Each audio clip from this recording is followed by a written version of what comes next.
મિત્રો, શ્રાવણ સોમવારના દિવસે આ જગ્યાએ બાંધી દેજો લીલી બંગડીઓ, દરેક મનોકામનાઓ થશે પૂરી. મિત્રો, શ્રાવણનો મહિનો મર્યાદા અને ભક્તિનો મહિનો હોય છે. શ્રાવણના પૂરા મહિનામાં ભગવાન શિવનું નિયંત્રણ માનવામાં આવે છે. કાળના કાળ કહી શકાય એવા મહાકાળ ભગવાન ભોળાનાથનો શ્રાવણનો મહિનો અત્યંત પ્રિય હોય છે. આ મહિનામાં સુકાઈ ગયેલા ઝાડ, બગીચાઓ ખીલી ઉઠે છે. ચારેય બાજુ હરિયાળી જોવા મળે છે. શ્રાવણનો મહિનો ગોપાલ શ્રીકૃષ્ણને પણ પ્રિય છે. પોતાના બાળગોપાલ રૂપમાં ભગવાન લડ્ડુ ગોપાલ વૃંદાવનમાં શ્રાવણ મહિનામાં સ્નાન કરવા અવશ્ય આવે છે. શ્રીકૃષ્ણ સખીઓ સાથે વરસાદમાં સ્નાન અને નૃત્ય વગેરે કરે છે. મિત્રો, એવું માનવામાં આવે છે કે આખા શ્રાવણ માસમાં ભગવાન ભોળાનાથની પૂજાપાઠ કરવાથી તેઓ ખૂબ જ જલ્દીથી પ્રસન્ન થાય છે. શ્રાવણનો આખો મહિનો ભગવાન ભોળાનાથનો પ્રિય મહિનો હોય છે. તેની અનેક પૌરાણિક કથાઓ શાસ્ત્રોમાં આપેલી છે અને ઘણી ધાર્મિક માન્યતાઓ પણ છે. મિત્રો, જનસાધારણ લોકો બીજા અન્ય મહિનામાં સંયમ અને નિયમનું પાલન કરે કે ના કરે, પરંતુ શ્રાવણ મહિનામાં સંયમ અને નિયમનું પાલન જરૂર કરવું જોઈએ.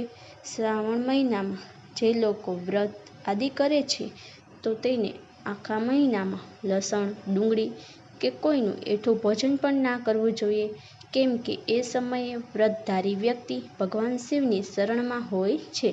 તો આપ એવું કોઈ પણ પાપ ના કરો જેનાથી ભગવાન શિવ ક્રોધિત થઈ જાય.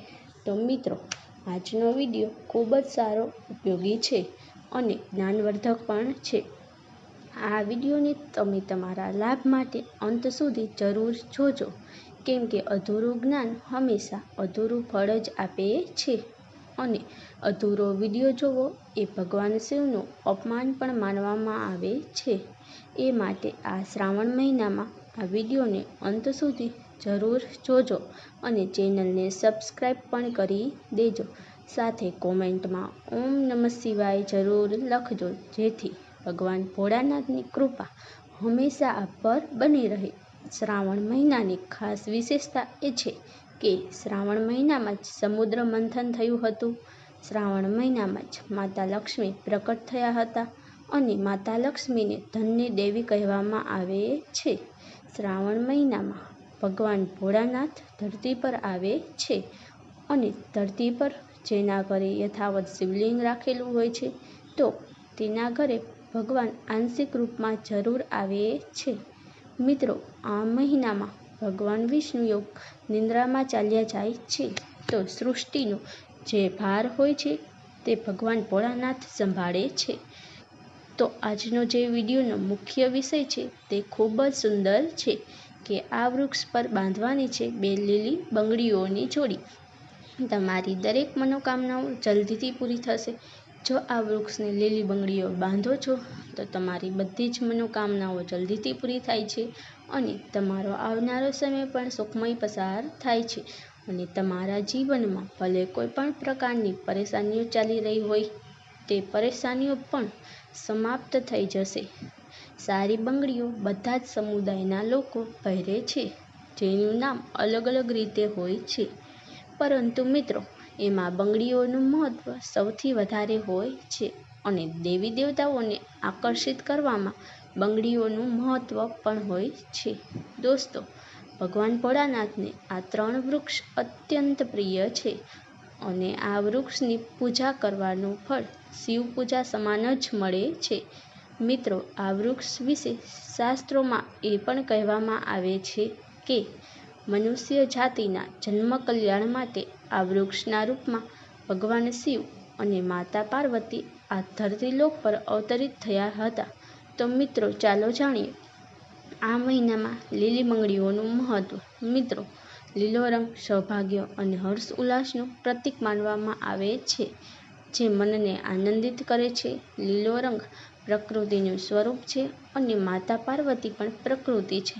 મહાદેવ એ સર્વોચ્ચ પિતા છે અને મહાદેવી એ સર્વોચ્ચ માતા છે, અર્થાત પરમેશ્વર એ પુરુષ શિવ અને પ્રકૃતિ શિવા છે, બીજું કોઈ નહીં. મિત્રો, બીલીપત્ર, ધતુરા, ભાંગ, દુર્વા જે લીલા રંગનું હોય છે, તેથી મિત્રો પ્રકૃતિની રચના કરનાર ભગવાન શિવ લીલા રંગથી ખૂબ જ પ્રસન્ન થાય છે.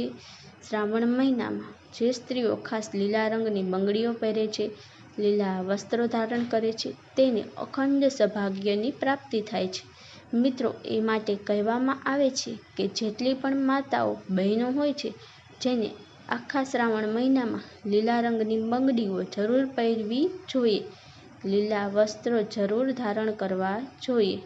શ્રાવણ મહિનામાં જે માતાઓ બહેનો ભગવાન ભોળાનાથની પૂજા કરે છે, શિવ પૂજા કરે છે, તેવી માતા બહેનોને લીલા રંગના વસ્ત્રો ધારણ કરવા જોઈએ અને ભૂલથી પણ શ્રાવણ મહિનામાં નીલો અને કાળા કલરના વસ્ત્રો ના પહેરવા જોઈએ. એવું માનવામાં આવે છે કે આ રંગના કપડાં પહેરવાથી મહિલાઓના પતિ ઉપર કષ્ટ આવે છે અને તેના પતિનું આયુષ્ય ઓછું થઈ જાય છે. તો મિત્રો, શ્રાવણ મહિનામાં કોઈ પણ સોમવારે કે શ્રાવણ મહિનાના કોઈ પણ દિવસે જરૂર બાંધજો આ વૃક્ષ સાથે લીલી બંગડીઓ, જે તમારા દુર્ભાગ્યને સૌભાગ્યમાં બદલી દેશે. ભલે કોઈ પણ પ્રકારની તમારા પર પરેશાનીઓ હોય, ગરીબી હોય, કર્જ હોય, કષ્ટ હોય કે જીવનમાં કોઈ પણ પ્રકારની પરેશાનીઓ હોય, તે બધી જ સમસ્યાઓ સમાપ્ત થઈ જાય છે. મિત્રો, માત્ર એક સોમવારના દિવસે જો તમે આ ઉપાય કરો છો, લીલી બંગડીઓ આ વૃક્ષ સાથે બાંધો છો, તો તમારી જન્મોજન્મની ગરીબી પણ મટી જાય છે અને માત્ર આ એક સોમવારના દિવસે ઉપાય કરવાથી તમારી દરેક મનોકામનાઓ પૂર્ણ થાય છે. તો મિત્રો, તે વૃક્ષનું નામ શું છે? ચાલો જાણીએ. પ્રથમ વૃક્ષ છે શમીનું વૃક્ષ. શમીનું વૃક્ષ તો શ્રાવણ મહિનામાં શમીના વૃક્ષ પર માતા પાર્વતી અને ભગવાન ભોળાનાથનો વાસ રહે છે તેવું માનવામાં આવે છે. શ્રાવણ મહિનામાં ગોધૂલી પર અથવા પ્રદોષકાળના સમયે અર્થાત જ્યારે દિવસ પણ ના હોય અને રાત પણ ના હોય તે સમયે આ વૃક્ષને માત્ર સ્પર્શ કરવાથી પાપ, દોષ, કષ્ટ, પરેશાનીઓ સમાપ્ત થઈ જાય છે. મિત્રો, શ્રાવણના પવિત્ર મહિનામાં જો શમી વૃક્ષના થડમાં કાચું દૂધ અર્પણ કરવામાં આવે તો ભગવાન શિવ જલ્દીથી પ્રસન્ન થાય છે અને માતા પાર્વતીના ખૂબ સારા આશીર્વાદ પ્રાપ્ત થાય છે. મિત્રો, શમીના વૃક્ષનું મહત્વ કંઈક આ પ્રકારે છે કે ભગવાન શ્રી રામે રાવણ પર આક્રમણ કરવાના પૂર્વ સમયે શમીના વૃક્ષની પૂજા કરી હતી અને 5 પાંડવોએ પોતાના દિવ્ય હથિયારો પણ શમીના વૃક્ષની નીચે દાટ્યા હતા. શમીનું વૃક્ષ જે ઘરમાં લાગેલું હોય છે તે ઘરનું કલ્યાણ થઈ જાય છે અને તે ઘરોમાં ભૌતિક સુખ સમૃદ્ધિઓ આવે છે. તો દોસ્તો, શ્રાવણ મહિનાના સોમવારે ઉમા મહેશ્વરનું ધ્યાન કરીને 2 લીલી બંગડીઓની જોડી અને લીલા રંગનું રિબન જરૂર બાંધવું જોઈએ અથવા લીલા રંગનો કોઈ પણ શૃંગાર તમને મળી જાય તે તમારે જરૂર બાંધવું જોઈએ, જેમ કે લીલા રંગની મહેંદી, લીલા રંગની બિંદી, લીલી બંગડીઓ વગેરે જરૂર બાંધવું જોઈએ. મિત્રો, કોઈ પણ પ્રકારની તમારી મનોકામના હોય તે એક જ વખતમાં પૂર્ણ થઈ જશે, કેમ કે આ ખાસ સમય પર શ્રાવણ સમય ઉપર ભગવાન શિવ ધરતી પર ખાસ વાસ કરવા આવે છે અને શમીના વૃક્ષ પર સ્થાયી રીતે વાસ કરે છે. આખા શ્રાવણ મહિનામાં શમીના પાન ભોળાનાથની પૂજામાં ચઢાવવામાં આવે તો તમારા ઘરમાં અષ્ટલક્ષ્મી વાસ કરે છે. તમારા ઘરમાં ભલે ગમે તેવી ગરીબી હોય, દરિદ્રતા હોય, દુઃખ હોય, તમે કોઈ પણ પરેશાનીઓનો સામનો કરી રહ્યા હોય, બધું જ આ ઉપાયથી સમાપ્ત થઈ જાય છે અને પૂર્ણ રીતે તમારા ઘરે ભૌતિક સુખ સમૃદ્ધિ આવે છે.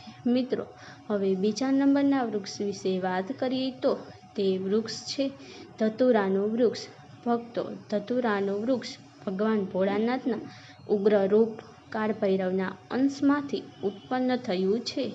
એવી માન્યતા છે કે શિવલિંગ પર ધતુરાના પાન કે પુષ્પ ફળ ચઢાવવાથી રાહુ, કેતુ અને શનિના ખરાબ પ્રભાવ સમાપ્ત થાય છે. ધતુરાના વૃક્ષ પર શ્રાવણ મહિનાના કોઈ પણ સોમવારના દિવસે જો આ લીલી બંગડીઓની જોડી બાંધી દેશો તો શત્રુઓથી છુટકારો મળે છે અને શત્રુઓનો સર્વનાશ થાય છે. અને દોસ્તો, શ્રાવણ સોમવારના દિવસે ધતુરાને વૃક્ષને સ્પર્શ કરવા માત્રથી તમારી ભક્તિથી પ્રસન્ન થઈને ભગવાન શિવજી તમારા ઘરે દોડતા આવે છે.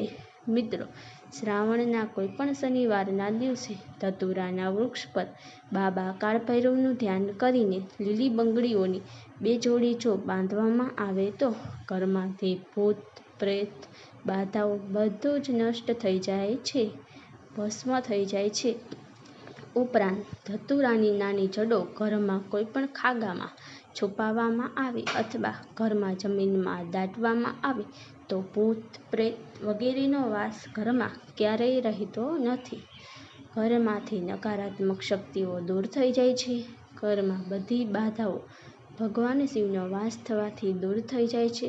મિત્રો, હવે પછીનું ત્રીજું વૃક્ષ છે તે છે બીલી વૃક્ષ. જો ભગવાન શિવને બીલીપત્ર ચઢાવવામાં ના આવે તો શ્રાવણનું વ્રત અધૂરું માનવામાં આવે છે અને બીલીપત્ર વગર શિવલિંગ પર જળ અર્પણ કરવામાં આવે તો જળ વ્યર્થ બની જાય છે. એટલે જ્યારે પણ તમે બીલીપત્ર ચઢાવો તો ખાસ 5 બીલીપત્ર પર તમે શ્રીરામ અવશ્ય લખજો. તેનાથી ભગવાન શિવ જલ્દી અને અત્યંત પ્રસન્ન થઈ જાય છે. મિત્રો, શ્રાવણ માસમાં બીલી વૃક્ષને સ્પર્શ કરવા માત્રથી કેટલાય તીર્થયાત્રાનું ફળ મળે છે. શ્રાવણ માસમાં આ વૃક્ષને કેમ સ્પર્શ કરવું જરૂરી છે તે પણ જાણીએ. અમે અગાઉ વિડીયોમાં પણ જણાવ્યું તેમ બીલી વૃક્ષ માતા પાર્વતીનું સ્વરૂપ કહેવામાં આવે છે. એટલે આ વૃક્ષ માતા પાર્વતીના પરસેવામાંથી ઉત્પન્ન થયું છે. સ્કંદ પુરાણમાં ખૂબ જ સારી રીતે બતાવવામાં આવ્યું છે. તેના પતામાં શિવ, ડાળીઓમાં પાર્વતી, જડમાં બ્રહ્મા, એમ જ તનમાં વિષ્ણુજી સ્વયં રહે છે. સંધ્યાકાળમાં એવું માનવામાં આવે છે કે શિવ મંદિરની નજીકમાં જો બીલીના વૃક્ષ હોય તો તેવામાં જો કોઈપણ વ્યક્તિ સાંજના સમયે બીલીના વૃક્ષ નીચે એક ઘીનો દીવો કરે છે તો તેનું ખૂબ જ ફળ મળે છે. અને જો તમે ઘીનો દીવો કરો છો તો તમને ધન, ગુણ અને પરમ શિવના ભક્તની પ્રાપ્તિ થાય છે. તમારા જીવનમાં ભલે ગમે તેવું પાપ હોય તો તે દૂર થઈ જાય છે. તો મિત્રો, તમારે હવે શું કરવાનું છે? બીલીનું વૃક્ષ હોય છે તેને સૌથી ઉત્તમ બતાવવામાં આવ્યું છે. માતા લક્ષ્મીને પણ બીલી વૃક્ષનો અવતાર લેવો પડ્યો હતો.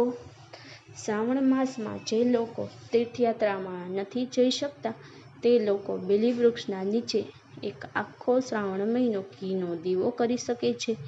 તેનાથી જેટલા પણ તીર્થ હોય છે તે યાત્રા કરવા બરાબરનું જ પુણ્ય મળે છે. મિત્રો, દરેક વ્યક્તિને ધનની આવશ્યકતા નથી હોતી. કોઈકને પુણ્યની પણ આવશ્યકતા હોય છે તો કોઈક આધ્યાત્મિક ઉન્નતિ કરવા માંગે છે. એ માટે એવા નાના નાના ગુણોથી ભરેલા ઉપાયો વિડીયોમાં બતાવતા હોઈએ છીએ. દોસ્તો, ચાલો જાણીએ એવા ઉપાય વિશે. તો દોસ્તો, તમારે કરવાનું શું છે? તો તમારે શ્રાવણ મહિનાના દિવસોમાં આ 3માંથી કોઈપણ વૃક્ષને સ્પર્શ કરવાનું છે અને માતા પાર્વતીને પ્રાર્થના કરવાની છે કે હે માતા પાર્વતી, તમે શક્તિ સ્વરૂપ છો, લક્ષ્મી છો, ધનની દેવી છો, તમે સંસારને ચલાવનાર દેવી છો. આ રીતે પ્રાર્થના કરીને આ વૃક્ષને અડવાનું છે અને બોલવાનું છે કે મારી બધી જ ગરીબી દૂર કરજો, માતા મારી નિર્ધનતા દૂર કરજો, મારા જીવનમાં આવતી તમામ પરેશાનીઓ દૂર કરજો. આ રીતે પ્રાર્થના કરીને તમારે એક કપૂર અને એક લવિંગને સળગાવવાનું છે અને એક કામ જરૂર કરવાનું છે. સળગાવ્યા પછી વૃક્ષને તમારે કહેવાનું છે કે હું ભોગ સ્વરૂપ છું, હું તમને ધતુરાના પત્તા અથવા ધતુરાનું ફળ સમર્પિત કરું છું, આપ સ્વીકાર કરો. મિત્રો, આ વૃક્ષ નીચે પણ તમે ધતુરાના પત્તા અથવા પુષ્પ હોય તો તે પણ તમે રાખી શકો છો. હવે તમારે વૃક્ષનો સ્પર્શ કરવાનો છે અને પ્રાર્થના કરતી વખતે તમારે દરેક મનોકામનાઓ કહેવાની છે.